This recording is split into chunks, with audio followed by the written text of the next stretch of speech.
जहांगीरपुरी में उत्तरी दिल्ली नगर निगम के अतिक्रमण पर कार्रवाई के खिलाफ सुप्रीम कोर्ट में गुरुवार को सुनवाई हुई। सुप्रीम कोर्ट ने इस मामले को 2 हफ्ते के लिए टाल दिया है। हालांकि तब तक कोर्ट ने यथास्थिति बनाए रखने का आदेश जारी रखा है। बता दें कि सुप्रीम कोर्ट में इस मामले की सुनवाई जस्टिस एल नागेश्वर राव और जस्टिस बी.आर. गवई की बेंच ने की है। याचिकाकर्ता जमीयत उलेमा ए हिंद की ओर से वरिष्ठ वकील दुष्यंत दवे और कपिल सिब्बल ने कोर्ट में पेश हुए हैं। दुष्यंत दवे ने सबसे पहले एनडीएमसी की बुधवार को हुई कार्रवाई को लेकर सवाल उठाए।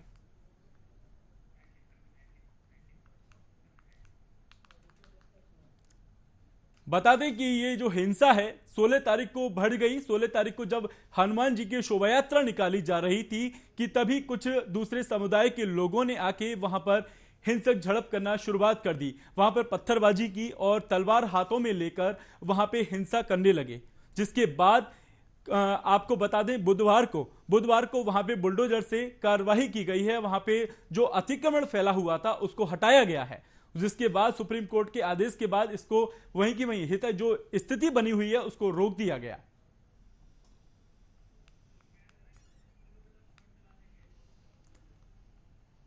वहीं आपको बता दें इसके बाद सोशल मीडिया पर एक तस्वीर वायरल हो रही है, बुधवार से काफी वायरल हो रही है। इस तस्वीर में एक बच्चा दुकान के मलबे में से कुछ सामान बटोरता नजर आ रहा है। आप तस्वीरों में देख सकते हैं एक ये मासूम जो बच्चा है एक कट्टे में ये कुछ बोतलें हैं और कुछ सिक्के बटोरता हुआ नजर आ रहा है।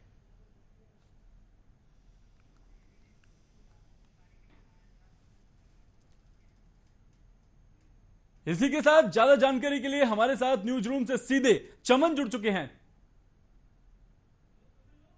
चमन, जहांगीरपुरी में सुनवाई के दौरान याचिकाकर्ता के वकील दुष्यंत दवे ने कहा कि यह राष्ट्रीय महत्व का मसला है। पहले कभी दंगे के बाद इस तरह की कार्रवाई नहीं हुई, क्या कहना है? साफ तौर पे जाहिर है कि सुप्रीम कोर्ट के आदेश के बाद भी जहांगीरपुरी में लगातार प्रशासन की कार्रवाई चल रही थी, हम सब ने देखा है। और एमसीडी जो है लगातार आदेश के बाद भी काम कर रहा था। वो लगातार मकानों को, दुकानों को धराशायी करने का काम कर रहा था। सुप्रीम कोर्ट ने इस बात को भी सामने उजागर किया है कि एमसीडी का जो है हमारे आदेश देने के बाद, एससी के आदेश देने के बाद भी लगातार प्रशासनिक कार्रवाई जारी रही। इस पर भी जवाब मांगा गया है। आलोक, चमन, आपको बता दूं वकील दुष्यंत दवे ने दिल्ली पुलिस की भूमिका पर भी सवाल उठाए हैं। दवे ने कोर्ट से कहा है कि दिल्ली पुलिस ने एफआईआर में कहा है कि बिना अनुमति के जुलूस निकाला गया। क्या लगता है? देखिए आलोक, साफ तौर पे जाहिर है कि याचिकाकर्ता जो है लगातार वो एमसीडी प्रशासन पर सवाल उठा रहे हैं। वहाँ मौका वारदात पे घटना स्थल पर जो पुलिसकर्मी मौजूद हैं, जो जवान मौजूद हैं, उनकी कार्यशैली पे भी सवाल उठाए जा रहे हैं। लगातार उनके कामों पे भी सवाल उठाए जा रहे हैं। तो कोर्ट ने इस पे ये कहा है कि दोनों पक्षों के जो भी बातचीत है उनको कोर्ट लगातार सुनेगा, लेकिन कोर्ट ने 2 हफ्ते के बाद की तारीख दी है। आलोक, सवाल यह भी खड़ा होता है कि दिल्ली में 1731 अधिकृत कॉलोनी है, लगभग 50 लाख लोग रहते हैं, लेकिन एक ही कॉलोनी को निशाना बनाया जा रहा है। देखिए आलोक, साफ तौर पर जाहिर है कि ये जो बुलडोजर है ये कोई नया नहीं आया है। उत्तर प्रदेश का जब विधानसभा चुनाव चल रहा था उस समय में बाबा का बुलडोजर के नाम से ये फेमस था। और उत्तर प्रदेश के अंदर जितने भी भू माफिया थे, जितने भी अवैध कब्जा करने वाले जो माफिया थे, अतिक्रमण करने वाले लोग थे, उन पे इन बुलडोजरों को चलाया गया। यूपी के अंदर आप देखिएगा कितने जगहों पे अतिक्रमण मुक्त कराया गया है जमीनों को। उसके बाद हाल ही की बात करते हैं, कुछ दिन पहले जब मध्य प्रदेश के खरगोन में हिंसा हुई, उसके बाद जो हिंसक थे, असामाजिक तत्व थे, उनके घरों पे, दुकानों पे किस तरीके से मध्य प्रदेश सरकार ने बुलडोजर चलाया। ये बुलडोजर जब उत्तर प्रदेश में रहता है तो ये बाबा का बुलडोजर कहलाता है।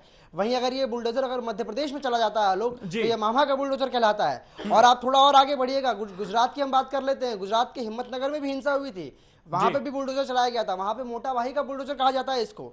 और एमसीडी में जो है, एमसीडी ने भी बड़ी कार्रवाई की है। उसके बाद दिल्ली के अंदर इस बुलडोजर के सहारे, यानी चमन, जिस तरीके से बाबा का बुलडोजर प्रसिद्ध हुआ है, ये अब ये धीरे धीरे मतलब हर प्रदेशों में जाता जा रहा है, क्या लग रहा है? देखिए बिल्कुल आलोक, साफ तौर पे जाहिर है कि जितने भी जो भी भूमाफिया हैं, जो भी अतिक्रमण जमीनों पे अवैध कब्जा करते हैं, वैसे लोग हैं, उनके जो हौसले बुलंद हो रहे हैं, उनके हौसलों को लगाम लगाने के लिए सरकार जो है, जो सरकार है, प्रशासन है, वो बुलडोजर के द्वारा कार्रवाई कर रही है। जो ज़मीनें हैं, जो सरकारी ज़मीनें हैं, आप दिल्ली के अंदर देखिएगा जो ये इलाका है, आप इस इलाके में देखिएगा जहांगीरपुरी के अंदर जो सी ब्लॉक है, एच ब्लॉक है, एम ब्लॉक है, इन ब्लॉकों में जो है लोग जो है अवैध कब्जा करके काम कर रहे हैं। कई जगह ऐसे हैं जहां पे लोग कबाड़ का काम करते हैं आलोक, और उन जगहों पे जमीनों पे कब्जा किया गया है। वो जमीनें जो है सरकारी जमीन है, वो किसी की निजी जमीन नहीं है, उस पे लोग कब्जा करके, आप देखिएगा जहांगीरपुरी की मैं बात कर रहा हूं, जहांगीरपुरी में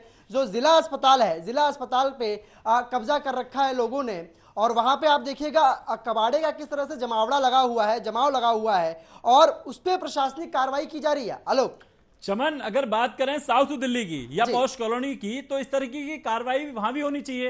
हालांकि कोई हिंसा वाली बात नहीं होनी चाहिए, लेकिन कोई जैसे जिस तरीके से जो अतिक्रमण बढ़ाया जा रहा है, क्या वहां भी कोई कार्रवाई होगी इस तरीके की जैसे साउथ दिल्ली और पॉश कॉलोनियों में अतिक्रमण बढ़ा हुआ है? देखिए, अभी कुछ दिन पहले ही हमने देखा है कि ये दिल्ली के अंदर जो है नगर निगम को एक कर दिया गया है। उसके बाद ये एमसीडी का इस तरीके से बड़ी कार्रवाई करना, ये साफ तौर पे जाहिर है कि प्रशासन जो है दोबारा से सशक्त हो गया है लोग। और ये सबसे बड़ी बात है कि देखिए, आप कह रहे हैं पॉश एरिया की आप बात कर रहे हैं, पॉश एरिया में अगर कोई जमीन अतिक्रमण से है और किसी जमीन पर अगर अवैध कब्जा है, तो प्रशासन कहीं ना कहीं और सरकार जो है, जो केंद्र सरकार है, जो दिल्ली सरकार है, वो उस पर भी कार्रवाई करेगी। चमन, सवाल यह भी उठता है कि सोशल मीडिया पर एक तस्वीर बुधवार से काफी वायरल हो रही है। इस तस्वीर में एक बच्चा दुकान के मलबे में से कुछ सामान बटोरता नजर आ रहा है। आखिर वो बच्चा क्या बटोर रहा है, क्या देख रहा है उसमें सामान में? देखिए, तस्वीर में साफ तौर पे दिख रहा है आलोक कि वो बच्चा जो है, उसका जो दुकान था वहाँ पे, जो दुकान था अवैध कब्जे करके वो लोग दुकान चला रहे थे, और उस दुकान से ही उनकी रोजी रोटी चलती थी, उसके परिवार, उस बच्चे के परिवार की रोजी रोटी चलती थी। तो वो बच्चा अपने दुकान का सामान बटोर रहा है, और जो भी पैसे हैं, जो भी दिन भर की जमा पूंजी होगी उस बच्चे की, उस दुकान की, जो भी उस दुकान का मालिक है उसकी, उन पूंजियों को वो बटोर रहा है। अब इसमें ये सवाल खड़े होते हैं प्रशासन की, अगर ये बड़ी कार्रवाई है, इसके बाद जो लोग हैं, जो गरीब तबके के लोग हैं, जो दिहाड़ी एक दिन में कमाने वाले लोग हैं, उनके ऊपर से इस तरीके से छत हटा देना, उनकी दुकानों को ध्वस्त कर देना, अब उन गरीबों का क्या होगा? सरकार को और प्रशासन को उनके बारे में भी सोचना चाहिए। अगर उन लोगों ने अवैध जमीनों पर कब्जा कर रखा है, तो उसके बदले में आप उनको क्या दे रहे हैं? ये सरकार के ऊपर एक सवालिया निशान खड़ा होता है आलोक। अभी तक कोई सीएम अरविंद केजरीवाल का कोई बयान आया इसको लेकर? अभी तक कोई?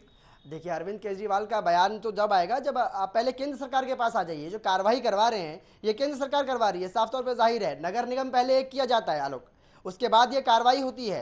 अरविंद केजरीवाल तो कुछ कर ही नहीं सकते। दिल्ली के अंदर बैठ करके अरविंद केजरीवाल लगातार बयानबाजियां कर रहे हैं। आप पंजाब में चले जाइएगा, पंजाब में भगवंत मान है, अभी आम आदमी पार्टी की सरकार बनी है, वो बड़े बड़े दावे और वादे कर रहे थे कि हम चुनाव के बाद ये करेंगे, वो करेंगे। हालात हम सब जानते हैं, स्थितियां हम सब देख रहे हैं, लेकिन हम वापस दिल्ली में आते हैं आलोक। दिल्ली में अरविंद केजरीवाल अभी इस चीज को लेकर के किसी भी प्रकार का बयान जो है, कोई ऐसा ब्लंडर बयान हो, ऐसा कोई बड़ा बयान हो, वो सामने नहीं आया आलोक। चलिए, बहुत बहुत धन्यवाद चमन।